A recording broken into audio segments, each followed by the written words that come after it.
Dakar en 2006, Bamako en 2009 et Cotonou en 2011. Cette année 2013, Ouagadougou a accueilli les 4e rencontres du réseau e-Atlas francophone de l'Afrique de l'Ouest. Le réseau constitué de chercheurs universitaires spécialisés sur les problématiques de développement, d'acteurs des ONG et du monde associatif, ainsi que d'acteurs des collectivités locales, s'est donné pour mission de contribuer à faire émerger des modèles de développement adaptés aux sociétés et aux territoires africains. 3 jours durant, ils ont échangé autour du thème « Former les acteurs locaux des sociétés africaines de l'information ». L'objectif est de favoriser l'appropriation des TIC par les communautés locales et faire des TIC de véritables outils de développement des communes. Enseignants, chercheurs, étudiants, maires des communes rurales et urbaines, partenaires de la coopération décentralisée, étaient nombreux à prendre part à cette 4e rencontre. Dans le cadre de son fonctionnement, il met l'accent, je dirais, sur 3 axes importants. Donc la recherche autour de ces questions, mais également la formation. Dans l'ensemble de nos pays, il y a effectivement, en gros, depuis le milieu des années 90, un important processus de décentralisation qui est en marche.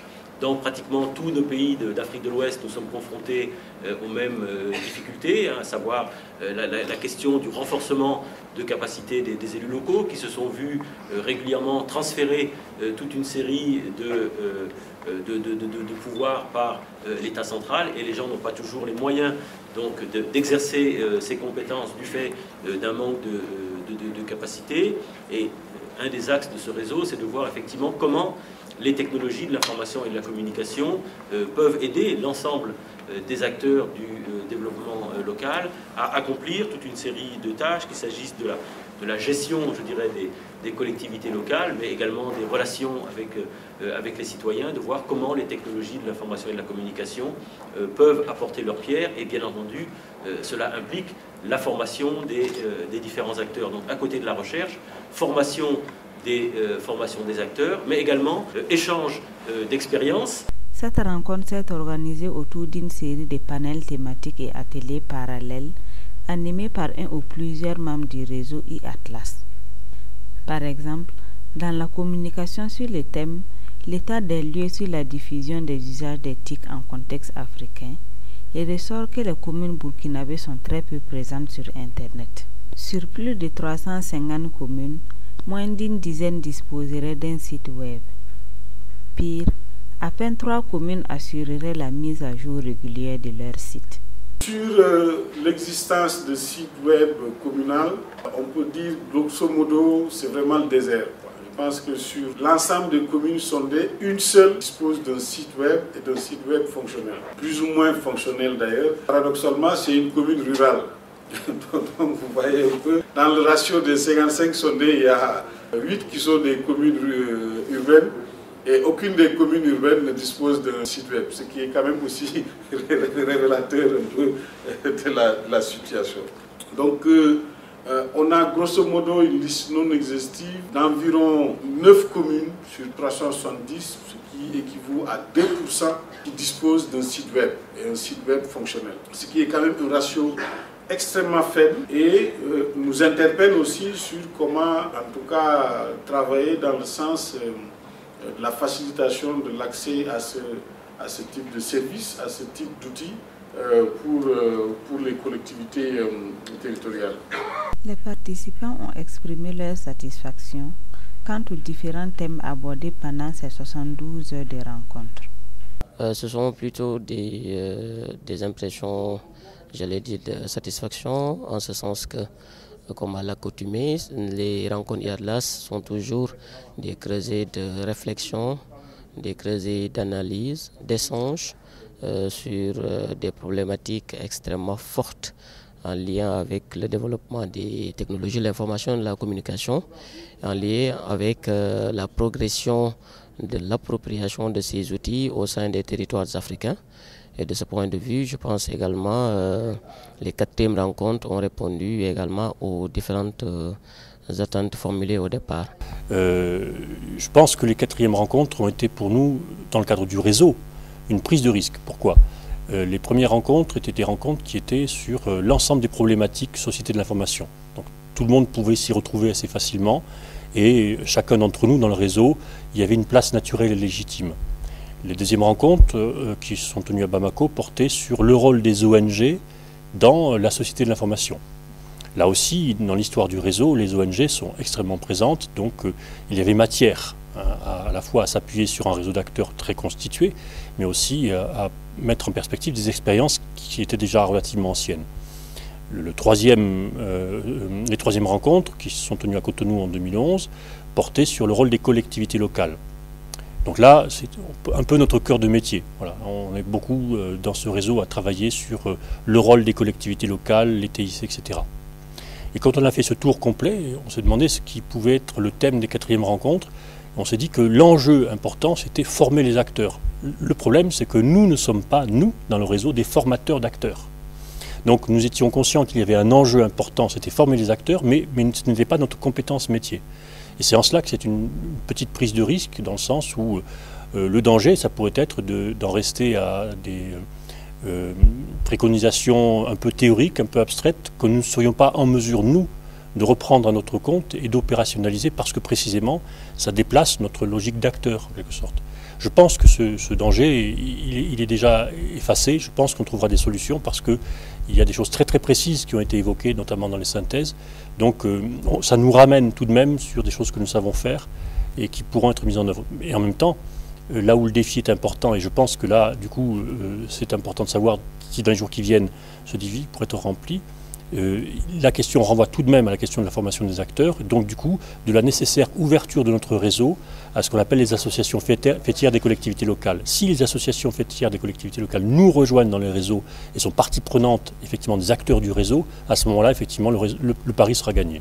Voilà. L'idée cette année à Ouagadougou était pour moi de comprendre comment on pouvait partager les enjeux de formation des acteurs locaux au numérique. Donc par acteurs locaux, on va depuis, si on démarre par un bout, lequel les habitants des collectivités qui sont les premières, qui forment la société civile, et comment on peut également accompagner et former les animateurs des associations, les médias et l'ensemble des acteurs de la démocratie pour permettre une appropriation de ces technologies pour la citoyenneté de tous les habitants des pays d'Afrique francophone, puisque c'est avec ces pays-là qu'on travaille, du Burkina Faso, mais aussi de la France et de certains pays partenaires. Ils avouent avoir beaucoup appris autour de ces échanges. Comme j'ai dit, j'ai en charge tous les volets formation concernant l'administration malienne.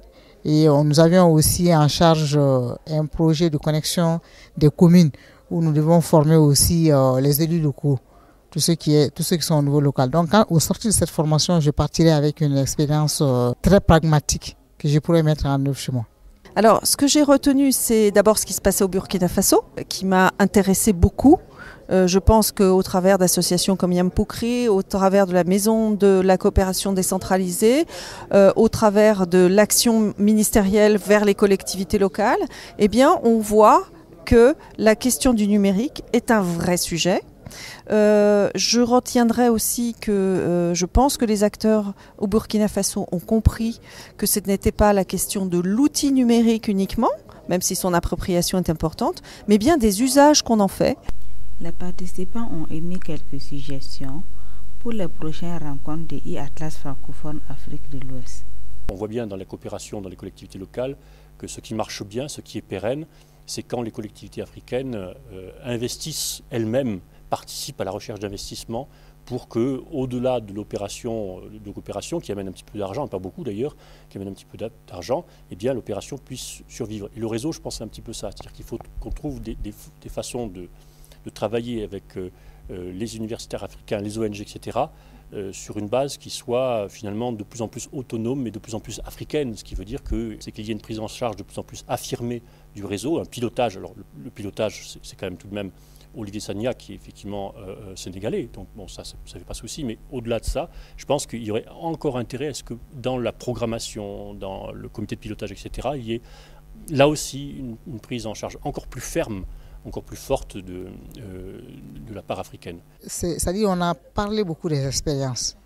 Comment agir maintenant concrètement. C'est-à-dire là, ça va être la sensibilisation des acteurs politiques. Là, ça va être le partage de ressources. Comment mettre les ressources africaines à disposition, la mutualisation des ressources pour qu'on puisse retirer le maximum de ces colloques-là. Alors, dans la suite, je pense qu'il faut qu'on soit encore plus exigeant, justement, chacun, dans le collectif, pour mutualiser des dispositifs qui sont vraiment en relation directe avec chaque acteur local qui le désire. Et que chacun y trouve son bénéfice en matière de découverte, d'apprentissage et d'appropriation d'usage. Donc pour les prochaines rencontres, j'espère que ça sera bien un temps, non pas, c'est pas la rencontre, elle est importante, mais c'est ce qui va se passer de maintenant à cette rencontre. Donc tout ce temps de préparation, et j'aimerais et j'espère qu'on sera très nombreux, plus nombreux sur les prochaines rencontres. Je pense qu'il faut qu'on mobilise tous nos réseaux, même s'il y a des difficultés liées au pays, mais que les problématiques financières des événements arrivent à la fin et que la motivation soit au début de la mobilisation pour qu'on soit nombreux pour défendre cette idée au plan international que les enjeux de l'appropriation numérique sont de vrais enjeux pour le développement.